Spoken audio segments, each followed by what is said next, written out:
Hello, I am Sandra Lee with MiracleInspirations.com and the Breathe Life's Inspirations blog.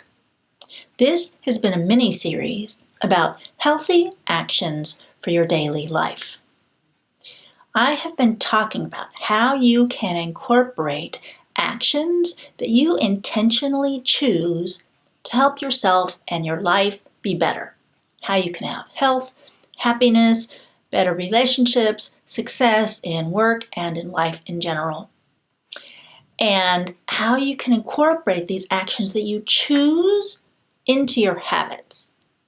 Because doing things consistently is what it takes to make your life better, to improve anything that you really want to get better at.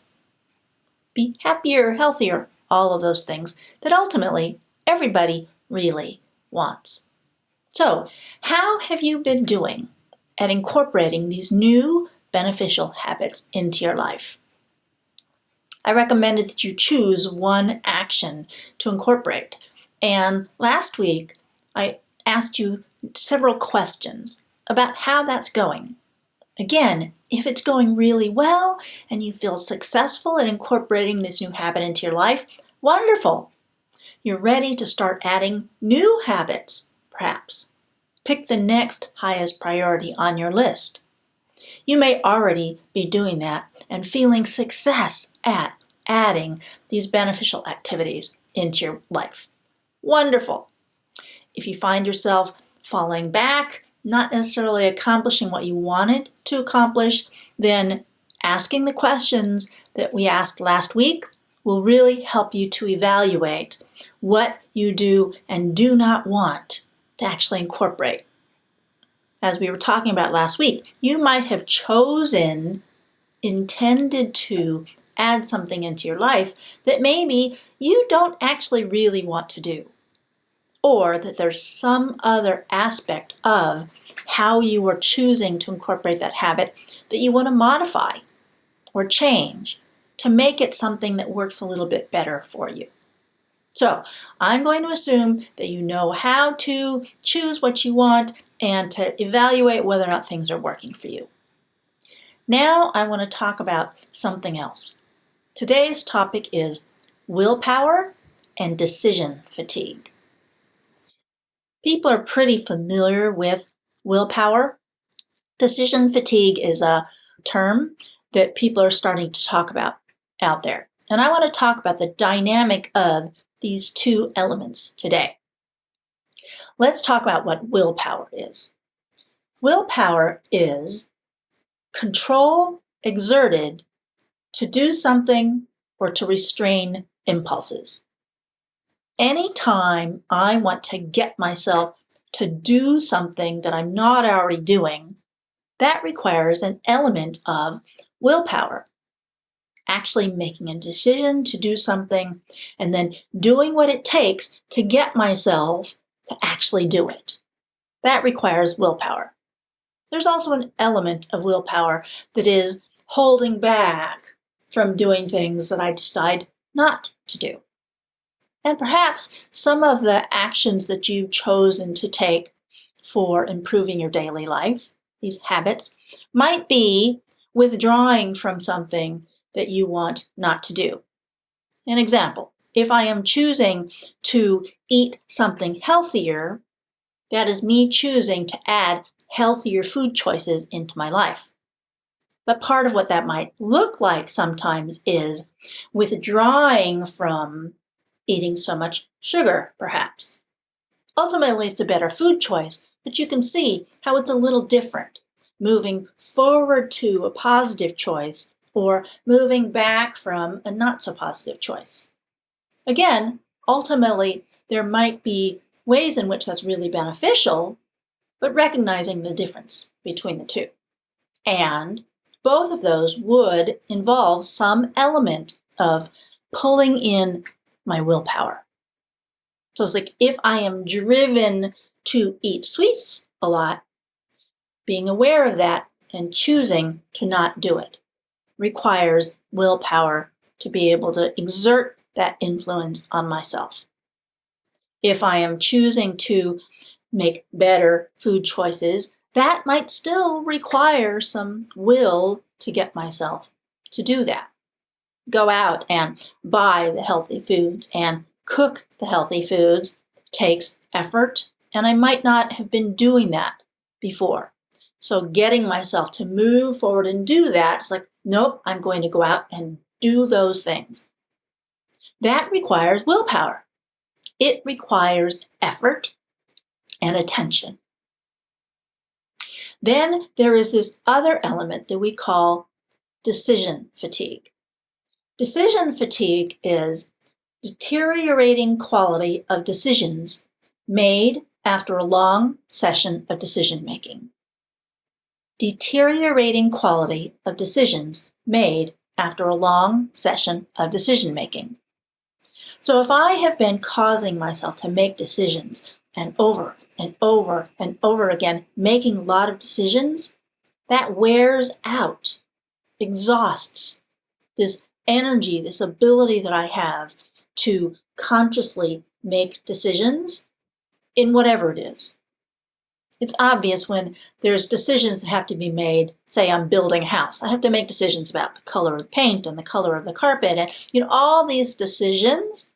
That's a lot of mental and perhaps emotional work to do that. But in most people's daily life, they don't have big projects like that around which they're making a sequence of decisions. But in daily life, you still have decisions that you have to make.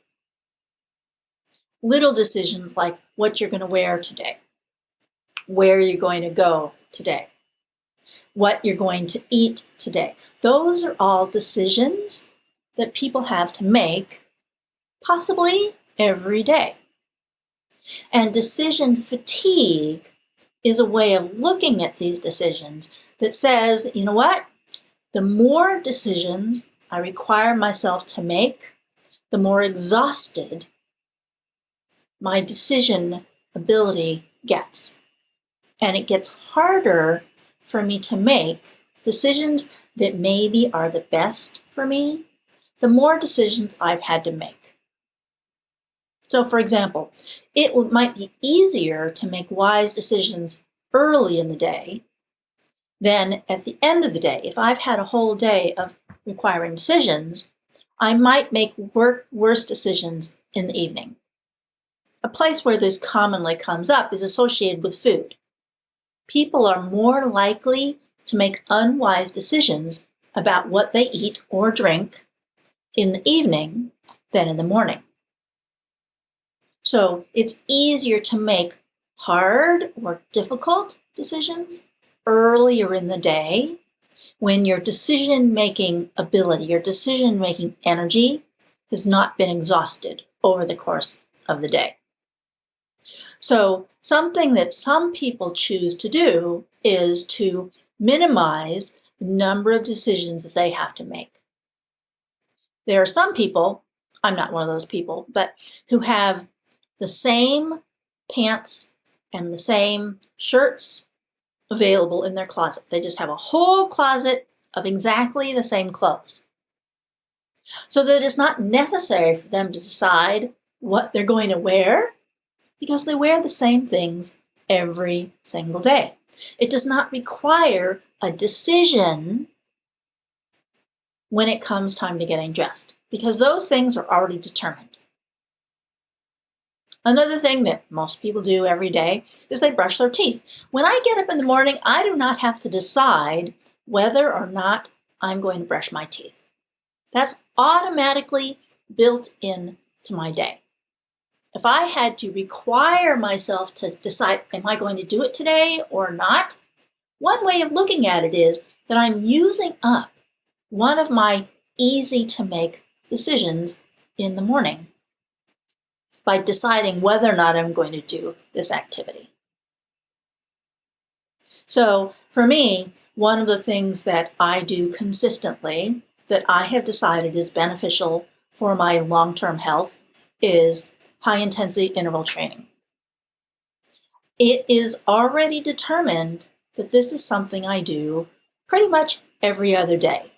I happen to do it with my husband, which makes it easier.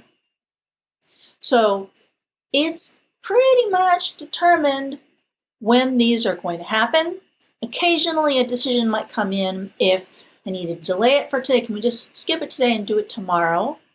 But these are automatic, in the schedule things that do not have to be decided literally every day. So that I don't have to use my decision-making muscle to be able to determine whether or not this is going to happen. Another area where, I have removed some requirement for decisions is associated with eating. I pretty much have determined that there's certain things I'm going to eat and certain things I'm not going to eat. I'm not going to go out and buy a whole bunch of packaged foods, right? Those do not require me to make a decision. So going to the grocery store, I mostly only go to the produce aisle, to be honest with you, right? I don't go to the packaged food section very often or to the frozen food section very often because I have found that I don't consume foods from those departments very often. I do not have to walk down the aisles like, oh, I don't want to do that. It doesn't require a decision for me to bypass that food.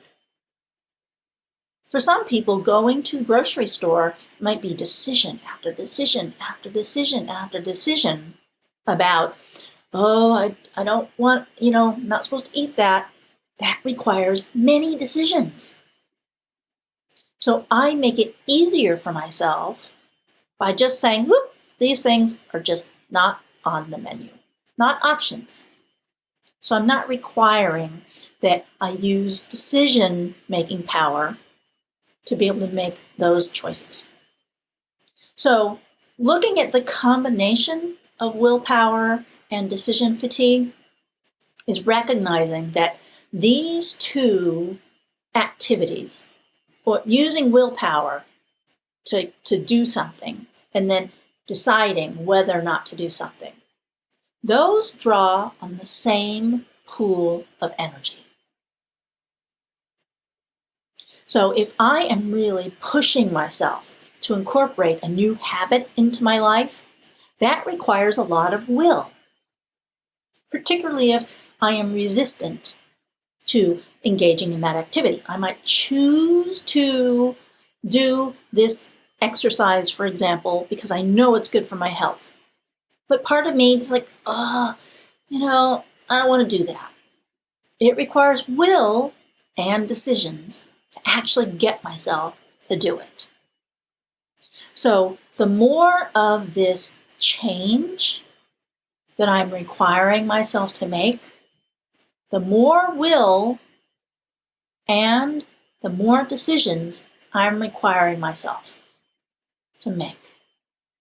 And that wears down, tires out this ability, this energy I have, this capacity I have for engaging in them. It's just understanding that it's natural to perhaps notice, my willpower is tired out by the end of the day because I've really been engaging in this process of making change in my life. And I'm tired. It's understandable. It makes sense. And to recognize that it might be more difficult later on in the day after you've been engaging your will and your decisions earlier in the day, towards the end of the day, it might be harder. So have compassion for yourself, understanding yourself that this is a challenging process, a growth process that ultimately is really beneficial for you and your health and happiness and your success, but to know that you have a limited capacity. For me, earlier this year, I started coaching with someone who professionally coaches, and it's been very beneficial working with Alan and Louisa. And I'll give you information about how to contact them associated with this video. But I took on several pretty sizable goals at that time. I set a bunch of goals that I was going to accomplish over the course of a year. And I found that I was pushing myself, actively growing, expanding, making myself uncomfortable in numerous areas of my life at one time. For some people, this really works. For me, it didn't. I found I was overwhelmed by it, and I wound up feeling negatively about several of these goals that I had set for myself. And I recognized that I had set my sights too big, taking on expansion and growth and pushing myself in too many areas of life at one time. And that wasn't sustainable for me. My willpower got drained. My decisions were too fatiguing because there were just too many of them. And the pool of energy, of access I had to be able to do these things that were a stretch was exhausted. And so I wound up adjusting my goals, pulling back in several areas, and choosing to be okay with where I already was in those areas. So one example was, I've been doing pull-ups using a pull-up bar and a support. Use a yoga swing for the support so that I'm not lifting my full weight. My goal that I had set within a year was to be able to consistently be able to do pull-ups unsupported. And I was really pushing myself, getting stronger, doing more pull-ups supported, and then really making effort at doing them unsupported. But at the same time, I was pushing myself in business. And so it's in several areas of life, I was really making an effort. I was stretching. But it was too much for me. So I backed off. I am no longer trying to get myself to do pull-ups unsupported. I realize that I have other areas where there are priorities that are bigger.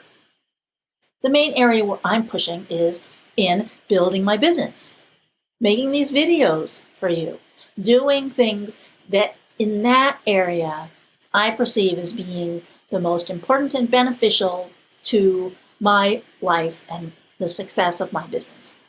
So on the personal areas, I've kind of backed off a little bit. I am fine with doing supported pull-ups. And the number, I'm not trying to push myself to increase my number anymore. I was. But I realized that I'm supporting my health, my physical health, well enough with what I'm already doing, and that I don't need to continue to push myself to do more. I'm good enough where I am in that area and give my willpower a break so that the areas where I am really pushing, I am trying to actively grow, I have the energy, the willpower, and the decision capability for the areas where I really do want to put that effort. So for you, recognizing this is like choosing the areas where you want to grow and expand, consistent with what really matters to you, and do I feel like I have the ability, the energy, the willpower, and the decision capability to do this? And if I need to back off, do I just need to decrease the number of areas where I'm pushing myself, or can I adjust the intensity of what I'm doing? Instead of stretching this much and this much and this much, how about I stretch less and stay fine with where I am in this one? And so it's like adjusting how much I am pushing myself in each of these areas. Makes it much more sustainable. Some people are able to do that, just push themselves in all these areas. I am not one of those people.